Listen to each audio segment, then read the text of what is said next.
Are you ready to change the trajectory of your business and see massive improvements?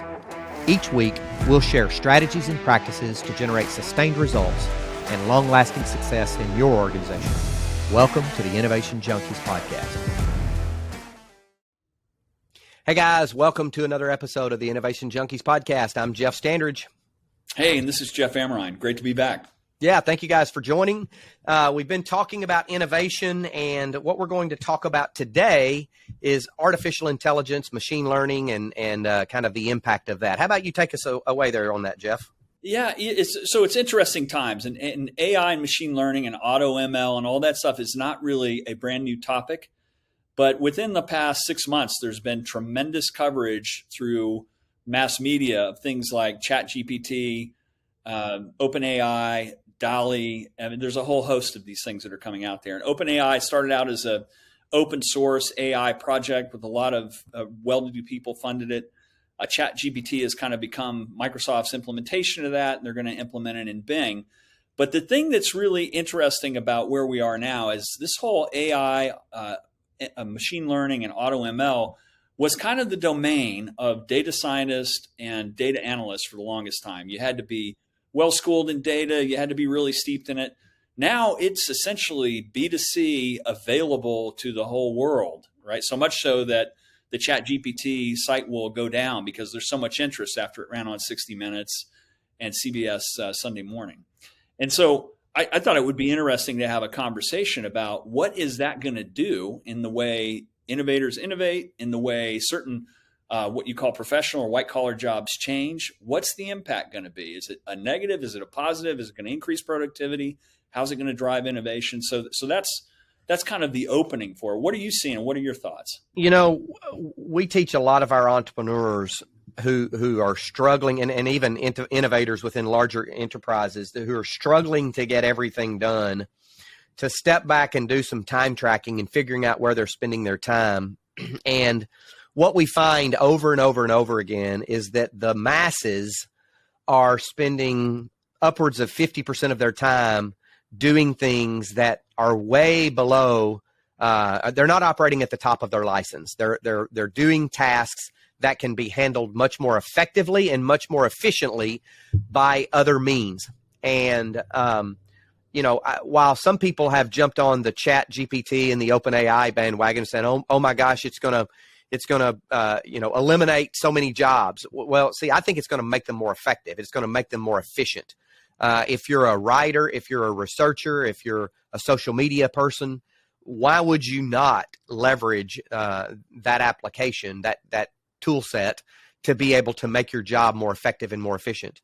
And just the examples that we've used with ChatGPT or with OpenAI was using, the cutoff date was December 31st, 2021. So it's not even using live data. So what happens to it when you actually plug it in to an open sourced live database of search queries and search strings and Wikipedias of the world and web pages and what have you, that's being updated literally on a second by second basis? What happens to the knowledge base upon which an AI tool like that operates? And what kind of efficiencies can't we even imagine yet? Yeah, it's a really good point, and I agree with you. I see this as a force multiplier that will make people more productive. And to give you a perfect case in point, and I would consider myself at this point, being a boomer, the least technically astute probably on the whole team. But I got interested in this, and so I said, well, all right, I wonder what you could use ChatGPT for. And so I said, all right, ChatGPT, write a blog, a 500-word blog that talks about the 10 best uses for ChatGPT. And about 30 seconds later, in perfect grammar, nice English prose, out came this blog. Now I had to edit it a little bit, but we kind of had some fun when we posted that out actually on the Startup Junkies website, to have the reader go all the way through the blog. And not until the end did we disclose that, hey, this whole thing was written by ChatGPT. And it was really good information. We did one other thing where I said, all right, ChatGPT, give me a compare and contrast of the business model canvas versus the lean canvas, the pros and cons of each, 500-word blog. And it blasts these things out, pretty well written. I had to edit a few things here and there, but 90% accurate. And it saved me a ton of time. Those two exercises were probably 5 minutes each. And we had worthwhile educational content to push out to our audience. So I see it as as a multiplier, not as a detractor or something that's going to eliminate jobs. I think we have not even scratched the surface of I've said for a long time that just the technology that exists in the marketing world, the data, the precision targeting, and the technology that exists in the marketing world has far surpassed the ability of most marketing experts to actually leverage it, to actually use it. And that's just in one industry. Well, imagine what happens when you democratize access to information, irrespective of industry, irrespective of technicality, so to speak, and you make it available to anyone for any use at any time. Assuming that it's used for good. I think that's another issue we could probably start to think about is, okay, there are some dangers out there, but my belief is that the potential dangers far outweigh the potential the potential benefits far outweigh the potential dangers. Yeah, I agree with you. Another good example, and this is an OpenAI spin out, and this is one that could be a significant disruptor for organizations like 99 Designs or Fiverr, is there's another tool called DALL-E, and it's a play on Salvador Dali, right? But it's spelled DALL with a E, electronic. It's kind of like Wall-E, I guess, the merger of those two things.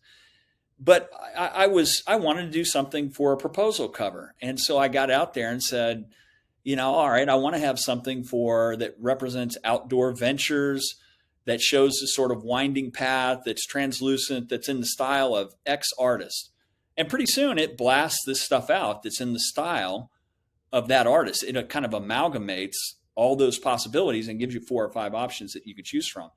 Now, I think that is going to make it really tough for people in 99 Designs or Fiverr or some of these sort of online $5 design sites to compete when somebody, a knucklehead like me, can get on there and do something like that and have the output be pretty cool and also freely available. I mean, it's fair use. Right now, there's not any intractable copyright or IP issues, particularly if you're sourcing artist styles that are long since gone, right? All those issues are way past. So I think all of these things are going to be force multipliers. And I'll throw one other thing in that's pretty interesting.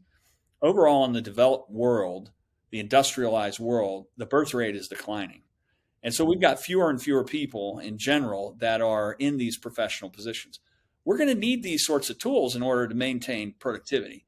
Because as you see now, even in a time when it looks like we might be going into a recession, we still only have 3.5% or so unemployment in the U.S. because people are leaving the workforce. So we've got to have the automation, the tools that make those of us that are still working more productive. And I think this AI area is going to be a huge boon to productivity. No, I agree. So in that DALL-E that you were producing that proposal cover, did it produce it for you in a JPEG or PD or what was the format? You can download it in multiple different formats: JPEG format, PNG, whatever you need, and it's pretty slick. Now, some of that is art's in the eyes of the beholder, so I might fool around with some of that, and it could be a garbled mess, like a really bad Jackson Pollock that nobody would consider art. But some of the rest of it was really pretty slick. I mean, it's stuff where I'd say I would hang that on my wall. That's cool. I'd print that out if I could. So yeah, I think it's going to be great. Why don't we do this? Why don't we put a link to the in the show notes to the blog post from the Startup Junkies website that you had actually written through ChatGPT, just as an example. Yeah, that'd be great. And we can provide links to OpenAI, ChatGPT. Jasper's another real popular one that's kind of subscription oriented. But there's a variety of good resources out there, and it's very fragmented. There's some that are becoming sort of leaders, but all of these things are pretty easy to access now. It's not something where I better go get the PhD data scientist to help me with it. Very Natural good. Language processing. It's really good. Good stuff. All right. This has been another episode of the Innovation Junkies podcast. Thank you for joining. See you next time.